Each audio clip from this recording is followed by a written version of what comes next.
White flag. White flag is out. 2.6 miles to go. Oh, trouble. Trouble, the big one. Allmendinger on his lid. Side over side, end over end. Kevin Harvick's going to win this race. Actually ended this race. Hey, Jimmy Johnson got out of shape first there. It saves it. And right behind him, everybody starts getting together. Looks like Tony Stewart forces Allmendinger upside down. Boy, and that, thank goodness, the safer barriers on that inside wall. Yeah, and we've seen in past that when something happens behind the leaders, that NASCAR's let these guys race.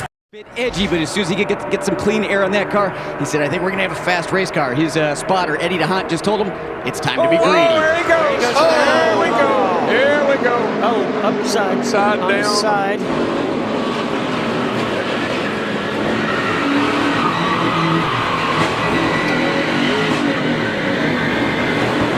Well, AJ, that was a humdinger. Yes, it was, and that's there he is upside down, and I hope he's all right. I see him moving around in there. I don't think there's any issue with him.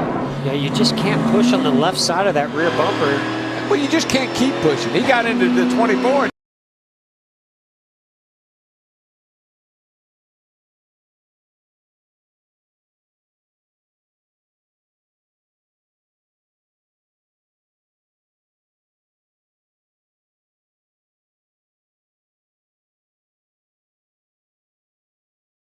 A good car.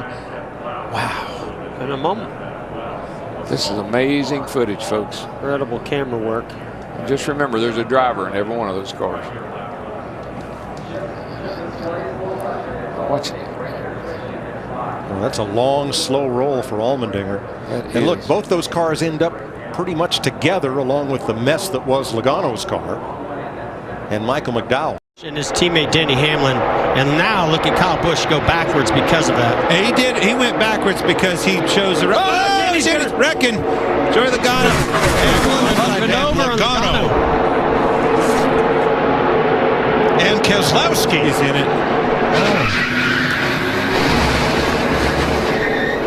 Boy, it's just scary. Anytime that air gets underneath that car, gets it airborne like that. Thankful to see that car get back on four wheels and not have a moving around. Grabbing the window net there. That's a good sign. Good sign.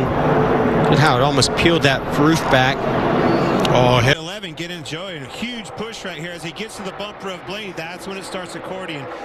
And it looks like finally Denny had enough, was going to try to move to the bottom, and just got turned around, turned right into Joey Logano. And away went. I tell you what, Clint, and you see a little bit. Spot away and take the lead away from Newman, but Newman will have nothing of it. Whoa, got trouble getting into three, guys. Joey Logano. Big crash. Oh, he's upside down. Over and over, Logano goes between 3 and 4. No.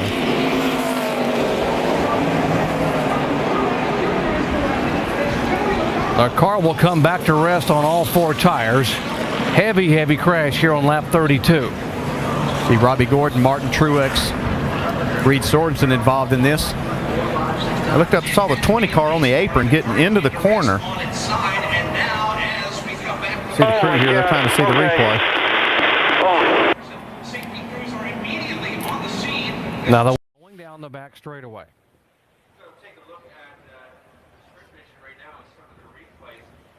Really just kind of a stack-up effect. Like one of them got on the brakes and it's kind of forced. Yeah, look at Tony Stewart just missing this crash. Man, here's where it really gets exciting. Man, we talked about that there's nowhere to go as you come off of these corners, and when something like this happens, you make a commitment, and you've got one opportunity really to miss this wreck. Tony Stewart did a great job. Some others got. Here's the why. Here's the 4 got into the back of Ward Burton, I believe. And then Burton's 22 got into Stewart. And everybody scrambles. That car is taking a whale of a ride, that 20 car is. It's getting hit. It's upside down. It's hit on its roof. It's on fire. And here's another angle. Coming off a turn 2 where we've said that it's the wind. Somebody got into the back of that car right there. That's Ward Burton right there. You saw a puff of tire smoke, and then everything let loose. I think that's what started. Somebody got in back of Ward Burton off turn 2. I'm pretty sure the the 4 car got into the back of Ward Burton, turned him into the 20 car, and God help all of them because there's no place to go. And you can't see. And here we come off of turn 2 again. Right there. See, Ward Burton got pushed around by that car, and that's the 4 car. And he got in the back of Tony Stewart. Of course, Tony Stewart going airborne here. And it was Ward Burton's car being sideways that blocked up the track for everybody behind him. Boy, and it gets hit by every car in the field, seems like, and Tony Stewart's car just took a whale of a ride. 33 lead lap cars as Paul Tracy just made a stop, went a lap down. Crash, car upside down, start finish line. It is Stewart. Daniel Quinn in the 50 got into it. I don't see anyone else, but Stewart has taken a wild ride.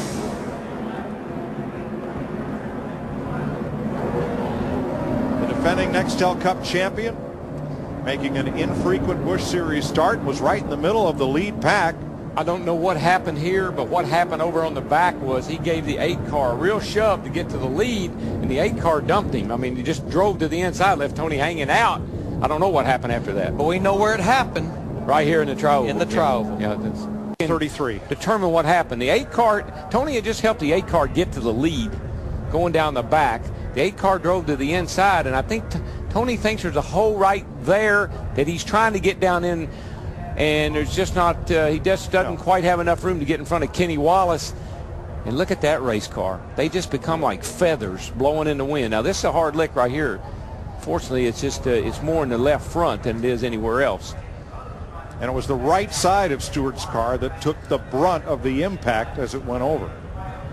See, he's trying to get down in that hole right there. Not much room. I know Kenny Wallace is doing everything he can probably to give Tony all the room he can, but there's just not enough room there. You see the roof flaps deploy. The car goes upside down and hits hard on the left side. Yeah, the roof flaps deployed. They did their job, but the air just got out from underneath the back of the car. Wallace's car, Darrell, looked like he was as far down to the inside. What he's doing, he's just mirror driving all over the racetrack. Uh-oh. Oh, trouble! Elliott Sadler over 1.5 and on his roof. Now the car tumbling hard onto the pavement in turn 3. Caution is out. A terrible crash. Could be. Yeah, could be. Could be trying to dodge that 8 car.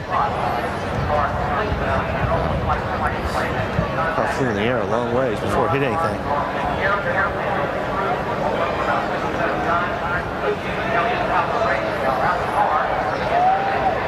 And now the banking kicks the car back to the left.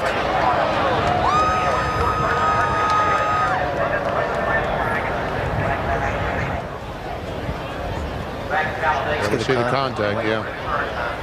And there you see the car. And there he makes contact. He comes down trying to get in front of Kurt Busch. They make contact. Watch that thing fly. And there it lands on that road you talked about. And then when it gets onto the racetrack again, takes another nasty flip. Watch this hit. That's the hard one right here. Oh, man.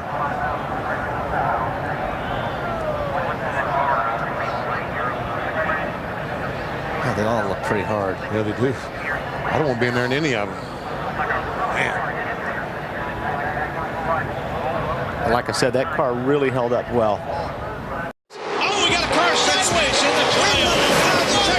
And somebody upside down. Elliott Sadler again lands on his wheels. At Talladega, the funny thing about Elliott's second big wreck there was the fact that he landed on all 4 wheels. And when does that ever happen in NASCAR? I saw a car gets turned sideways and looked and upside down and flipping up in the air, and I was on the racetrack and I drove right underneath him. I saw all the M&M's characters and I saw him kind of looking down as I went under. The whole time. There's Elliott Sadler. Dedicated to restrictor plate racing. Less than a dozen people. Oh, and we've got trouble on the track, and it's Kyle Busch upside down. Big time crash. Kyle Busch goes upside down and rolls down across on his roof here on lap 26. Cars comes back over, and now side over side barrel rolls. And comes to rest on its wheels. A horrific crash here at Talladega on lap 26 involving Kyle Busch, and thankfully the window net is down. There, the safety crews on the scene immediately, and Kyle Busch is climbing out of that car. Wow, listen to this crowd. Well, that's a true testament to the safety of these race cars. See him just jump out of that car like that. That was what would look like a very violent wreck, but man, he just jumped right out of there. It's a real testament to the safety features that these cars have. Yeah. Well, I'll show you again here. That doesn't take much here. Now, Kyle Busch, left side of your screen in the 5 car. He moved to the outside to go around Casey Mears. It looked like Tony was going to go out there to help him, and it could have possibly been a little bit of contact. Yeah, it doesn't always have to be, because you can get yourself out there, and all of a sudden the air's changing, and just a horrific wreck. But once again, Kyle Busch gets out and walks away. We sure did a lot of damage. It looked to me like right here, as we watch this, it looked like that maybe they all started stacking up. It's hard to say that Tony Stewart wasn't getting some help from behind him, maybe even further back than right behind him. Like they're all just kind of stacking up. Yeah.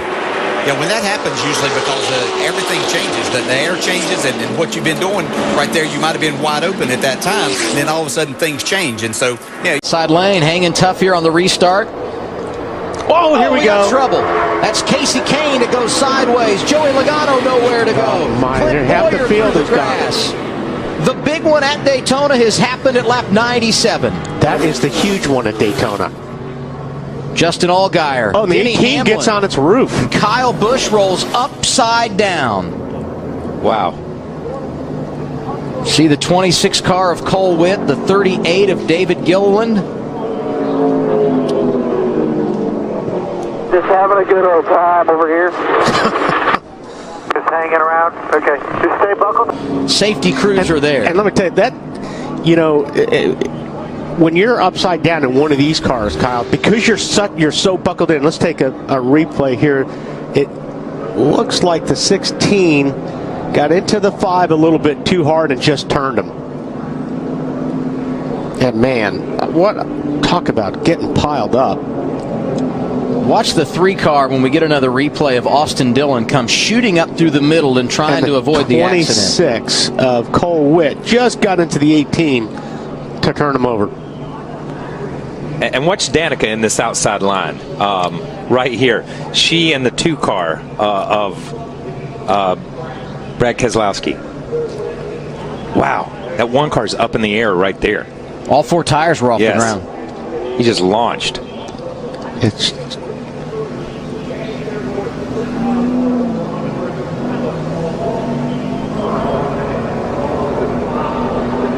That was perfect. I mean, she just slowed it down enough to let everything clean off in front of her, as Brad did. As they got to the